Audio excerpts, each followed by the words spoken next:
Salut à tous, on se retrouve aujourd'hui pour parler du FC Barcelone en ce lundi 26 décembre. Et à tous, tout d'abord je voulais vous souhaiter de bonnes fêtes, joyeux Noël, vu qu'hier bien sûr c'était le jour de Noël le 25 décembre, donc un joyeux Noël en famille à tous les supporters Blaugrana. Voilà, il y a eu quelques tweets de la part du Twitter officiel du FC Barcelone et nos joueurs ont bien fêté Noël et vous.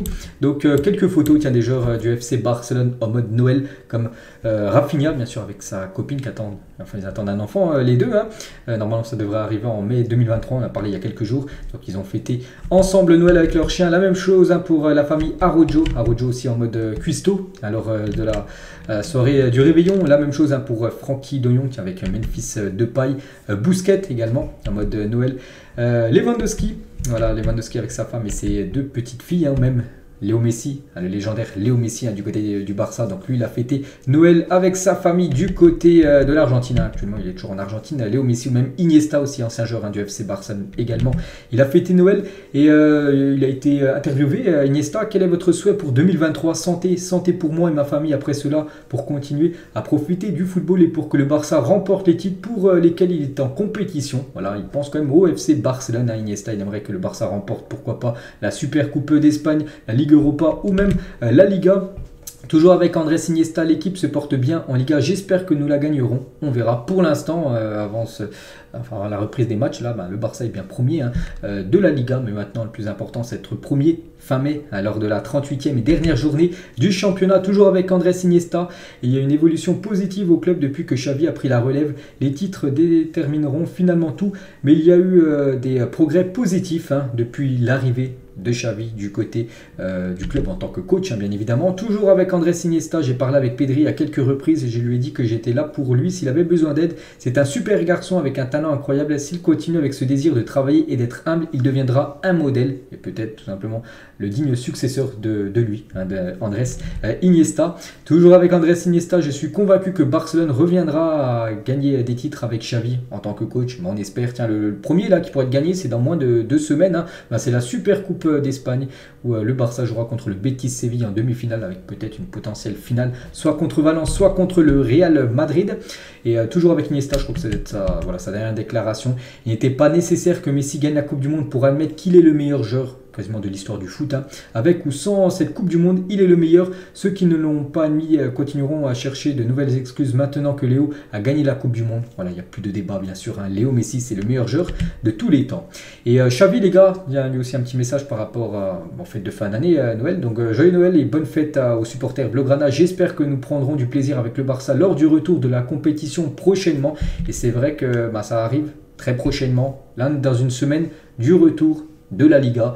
On est lundi et samedi, samedi 31 décembre. Le Barça joue contre le voisin de l'Espagnol Barcelone. C'est à 14 h samedi après-midi. C'est le derby, toujours un match spécial.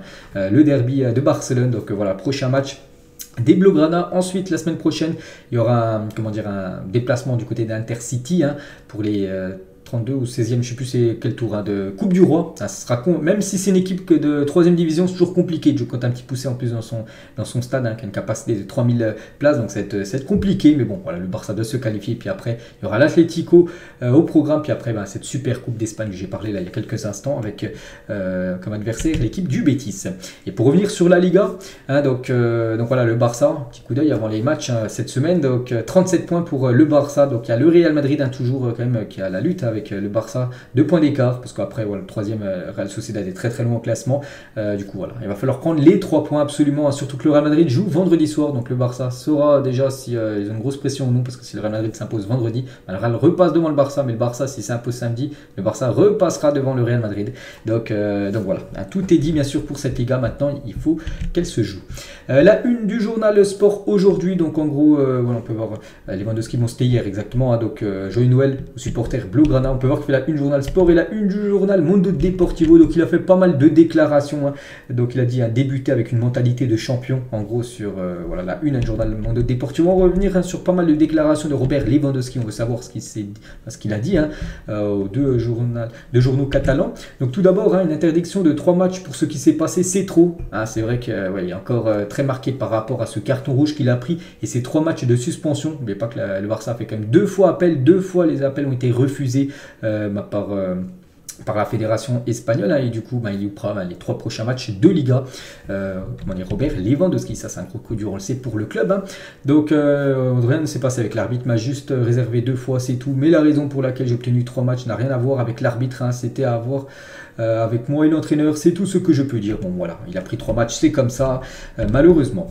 Toujours avec Lewandowski, maintenant que j'étais à la Coupe du Monde et que j'étais loin de la ville de Barcelone, que quand je suis revenu, j'avais l'impression de rentrer à la maison, j'étais loin de mon club et de ma ville, et ce sentiment signifie beaucoup pour moi. Je suis très heureux, en gros, Barcelone, la ville, hein, tout ça a manqué à Lewandowski, hein, quand il était du côté du Qatar, donc il est très très content, très heureux, hein, de revenir du côté du club et de la ville, hein, de Barcelone, hein. Toujours avec lui, hein, j'ai tout gagné avec le Bayern, mais faire partie du Barça en ce moment est un pas en avant dans ma carrière, c'est un défi, je veux gagner et je veux que Barcelone redevienne le meilleur club du monde, hein, comme ça a été le cas il y a quelques années, bien sûr, pour cette équipe Blaugrana. Toujours avec Robert.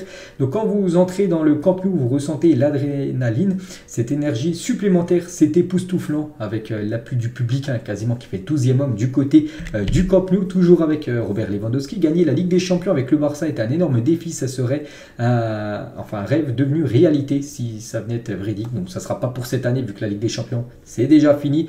Mais on espère que ça sera l'année prochaine. C'est vrai que ça date, hein, la dernière Ligue des Champions remportée, ça date de 2015. Donc voilà, ça fait trop longtemps. On va être en 2023. Donc non, le Barça doit casser, hein, cette mauvaise série d'années sans remporter la Ligue des Champions et la remporter dès l'année prochaine. Toujours avec Lewandowski, donc en gros mon idole, voilà, son exemple, on va dire, c'est Thierry Henry, hein, qui joue le même poste que lui à l'époque, hein. Toujours avec Robert Lewandowski, le travail au gymnase de Barcelone est similaire à ce que je faisais avec le Bayern Munich, hein, par rapport aux exercices de musculation.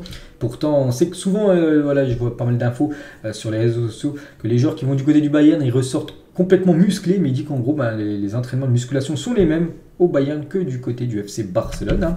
Toujours avec Lewandowski, entendre le Camp Nou chanter mon nom me donne plus de force et plus d'énergie pour mieux jouer, hein. Cela signifie beaucoup pour moi. Il a également dit, hein, les blessures nous ont fait perdre notre rythme en Ligue des Champions. Quand vous jouez contre les grandes équipes, vous devez contrôler chaque petit détail. Nous avons dû changer le système à cause des blessures et nous avons perdu de la stabilité. Nous avons concédé trop de buts. Voilà ce qu'a pu dire, hein. C'est vrai que la défense n'a pas été bonne, hein. Il y a eu pas mal de buts concédés, hein.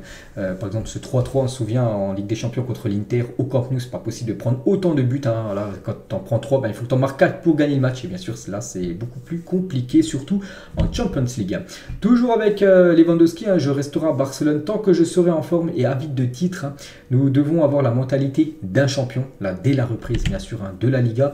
Nous avons quelques semaines pour préparer le prochain match, j'aurai encore 2 semaines, mais le reste de la saison sera très difficile avec un très long calendrier. Nous commençons le 31 décembre et le dernier match aura lieu en juin prochain. Donc voilà, après c'est quasiment des matchs tous les 3-4 jours, hein, donc c'est un rythme complètement fou, hein, dès la reprise. Et il parle un petit peu de Léo Messi, hein. Je l'ai dit avant la Coupe du Monde que l'Argentine était la favorite pour la gagner. Chaque fois que quelqu'un me le demandait, je disais toujours que l'Argentine était la favorite pour remporter le mondial, hein. Même après avoir perdu contre l'Arabie Saoudite, j'étais sûr qu'ils allaient atteindre la finale et probablement gagner cette finale. Il avait vu juste, on peut dire, hein. Lewandowski, toujours avec lui, hein, c'est très difficile de jouer contre Messi. Il est le champion d'une manière, d'une manière très bien méritée. Toujours avec Lewandowski, Messi a tout réussi dans le football, c'est le meilleur footballeur du monde et maintenant il en profite. Je peux imaginer ce que cela signifie pour lui et pour le pays, comment il a joué, le monde entier l'a vu, hein. C'est vrai qu'il a fait une magnifique Coupe du Monde. On va pas revenir sur les stats, voilà, de Léo Messi, mais ouais, il a été époustouflant lors de cette Coupe du Monde, hein. Bien évidemment la meilleure qu'il a pu disputer, surtout qu'il y a eu le titre à la fin du compte, hein.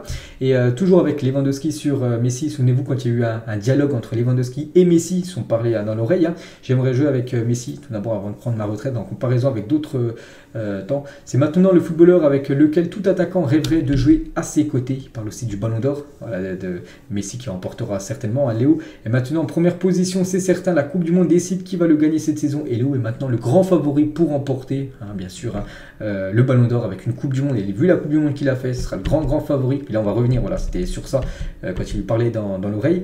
Donc qu'est-ce qu'ils se sont dit, hein? Je ne veux pas dire de quoi nous avons parlé, c'est une conversation privée. Tout ce que je peux dire, c'est une conversation agréable et positive. Voilà ce qu'ils ont pu se dire. Mais voilà, il veut pas dire en gros ce qu'ils se sont dit, mais voilà, ça a été quelques mots plutôt agréables. Et pour parler, tiens, on clôture avec toutes les déclarations de Lewandowski là, que j'ai cité juste avant, mais on va revenir un petit peu sur Léo Messi, les gars. Donc les premiers et derniers chaussures de Coupe du Monde de Léo Messi. Donc on peut voir voilà, 2 crampons différents, donc ceux du haut, enfin par exemple sur la photo du bas, mais le crampon du haut. Donc c'est les derniers crampons qu'il a portés, là, la finale il y a quelques jours, hein, et les premiers crampons en bas, tout blanc, c'est lors de ce premier mondial en 2006.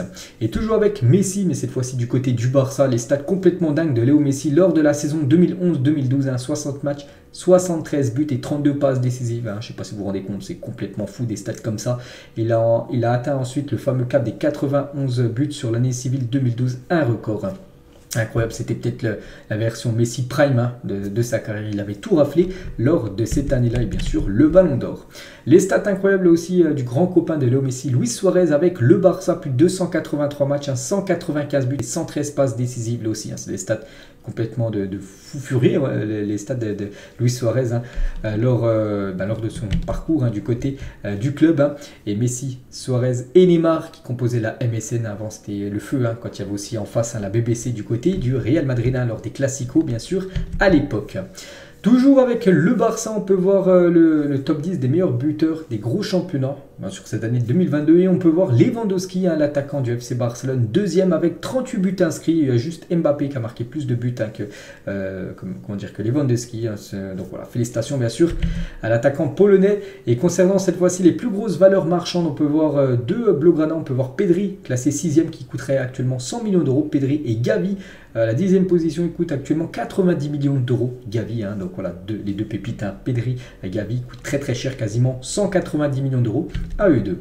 On va parler de Frenkie de Jong, est passé du statut de joueur transférable, hein, quasiment que le Barça voulait vendre, à joueur maintenant clé de l'équipe, incroyable. Hein, bien sûr, maintenant c'est un joueur très important de Xavi. Hein, le Barça a décidé qu'il ne voulait plus vendre hein, Frenkie de Jong. Le joueur n'a toujours pas oublié hein, ce que le club lui a fait l'été dernier, hein, que voilà, on va pas se mentir que le Barça voulait quand même vendre Frenkie de Jong, hein, mais son plus grand rêve est de réussir à Barcelone. Donc voilà, tout le monde est content maintenant parce que le joueur reste, enfin c'est sûr maintenant vu que c'est un joueur clé, un cadre hein, de l'équipe, le club du coup maintenant est content parce que par rapport à ses dernières prestations, donc voilà, maintenant à lui de confirmer bien sûr Frenkie de Jong hein, pour les prochains matchs. Concernant un autre néerlandais, c'est Memphis Depay. Hein. De nombreuses équipes sont intéressées par la signature de Memphis, mais le Barça n'a pas reçu beaucoup de propositions pour le joueur. Hein. Barcelone pense que c'est parce que Memphis informe les clubs qu'il ne quittera pas le Barça avant l'été, à l'expiration de son contrat. Donc pourquoi vraiment il ne veut pas quitter, par exemple en janvier, cette équipe du Barça, préfère quand même rester jusqu'à la fin de saison, même s'il ne joue pas. Donc Memphis veut quitter le Barça en tant qu'agent libre, hein, pas en vente, afin qu'il puisse avoir un meilleur bonus de signature. Vous savez, c'est la prime à la signature. S'il est agent libre, on prend un joueur libre, il n'a pas de contrat. Et s'il signe, je sais rien, je prends au pif à Manchester United, des fois, souvent, il y a des primes à la signature pour les joueurs qui peuvent monter à 10, 15, tout dépend après, voilà, il faut se mettre d'accord, donc c'est pour ça, c'est ça qu'il veut toucher, c'est pour ça qu'il ne veut pas quitter le club en janvier. Hein. Voilà. De plus, il veut signer aussi pour un club qui évolue en Ligue des Champions. Memphis insiste auprès des clubs intéressés pour qu'ils le contactent dans quelques semaines pour le signer en tant qu'agent libre, hein. Voilà, plus l'été prochain que pour cet hiver. Voilà, la situation bien sûr très compliquée de Memphis Depay, et ça n'arrange pas bien sûr le Barça, parce que le Barça eux aimeraient le vendre hein, pour récupérer de l'argent. Donc voilà, le cas bien sûr très délicat de l'attaquant néerlandais. Et on finit les gars cet épisode aujourd'hui. On a appris une triste nouvelle hier. Hein. Donc Josep Contreras, ancien membre du conseil d'administration du FC Barcelone, est décédé hier, hein, qu'il repose en paix. Donc voilà, petite info de plus hein, concernant le club. Donc voilà les gars ce qu'il y avait à dire aujourd'hui. J'espère que ça vous a plu. On se retrouve demain. Demain 14h30, ça sera sur le Real Madrid, et concernant le Barça, ça sera demain 18h, le prochain épisode concernant les Blaugrana. Et moi je vous laisse, bonne fin de journée à vous et à demain.